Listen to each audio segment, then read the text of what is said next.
There's a very specific age where a kid becomes convinced they can operate heavy machinery. Apparently, for me, that age was 7. I was wrong. Extremely wrong. But here's the thing on my farm, being wrong didn't happen fast. It happened across 500 square meters. So, on our farm, chores were assigned. Not really by age, more by who my mom trusted with what. My brother's job was the grass. All of it. 500 plus square meters of it, every week. With an electric lawnmower, the kind you drag around on a long cord. Back and forth, for what felt like hours. That mower had one rule attached to it. 1.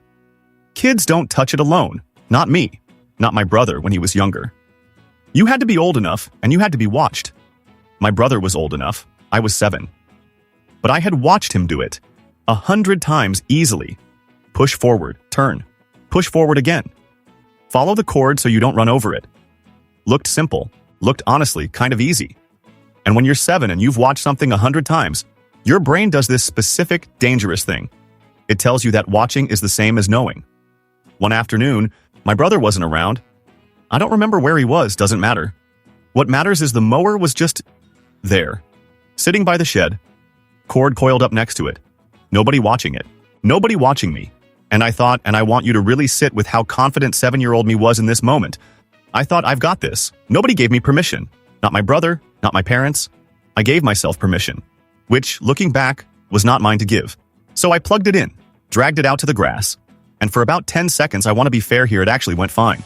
Straight line. Felt great. Felt, honestly, like I'd been doing this my whole life. Then the line got a little less straight, then a little less than that. By the time I was a third of the way through the yard, I wasn't cutting grass anymore. I was cutting shapes, patterns. Nothing that resembled a lawn a human being had intentionally mowed. And here's the part that makes this so much worse than it needed to be. I didn't stop. A smarter 7-year-old stops. Looks at the mess. Goes and gets an adult. I was not that 7-year-old. I kept going. Because in my head, the plan was still working. I just needed to keep mowing and it would somehow fix itself. It did not fix itself. And then I reached the flower beds. My mom's flower beds. Her roses. And her pansies amor perfecto, we called them, which translates to perfect love, which is an extremely unfortunate name for what I was about to do to them. I want to be very clear. I did not mean to mow the roses. I did not mean to mow the pansies. But once you're 7 holding a running lawnmower, and you've already committed to a pattern that makes no sense, the flower bed stops looking like a flower bed. It starts looking like just more yard. It was not more yard. Quick question before I keep going. Have you ever destroyed something as a kid and just kept going anyway because stopping felt worse than finishing? Comment A if yes. Comment B if you were somehow a responsible child. By the time I actually finished, and I did finish, the whole 500 square meters, crooked lines, dead flowers, and all enough time had passed that there was no saving this. No fixing it before anyone saw. The damage was just done. Completely. All at once. My mom came outside. She didn't say anything at first. She just looked at the yard. Then she looked at where her roses used to be. Then the amor perfecto.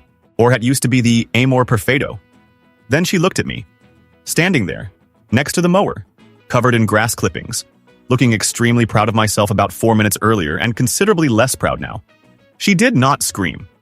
Honestly, I think I would have preferred screaming. She just got very, very quiet. Which, if you have a mom, you know is worse. I was grounded. And then she said the sentence I still hear in my head to this day, word for word. You are never touching that lawnmower again. And I didn't. Not that summer. Not the next one. Not really ever, if I'm honest. My brother kept mowing the grass. Every week. Same mower. Same cord. Same 500 square meters. He never let me forget that I tried to take over his job for one afternoon and turned it into a crime scene. My mom planted new roses eventually. I was not allowed near them. I think about that day sometimes. Not because of the grass, honestly. Nobody remembers the grass. They remember the flowers. I wanted to help. I really did. That part was real. I just wasn't asked to. And it turns out, on a farm, wanting to help and being ready to help are two very different things. Thanks for watching. If you're new here, I'm Iz. I grew up on a farm in Brazil, and most of my childhood was just me learning that lesson over and over, in increasingly expensive ways.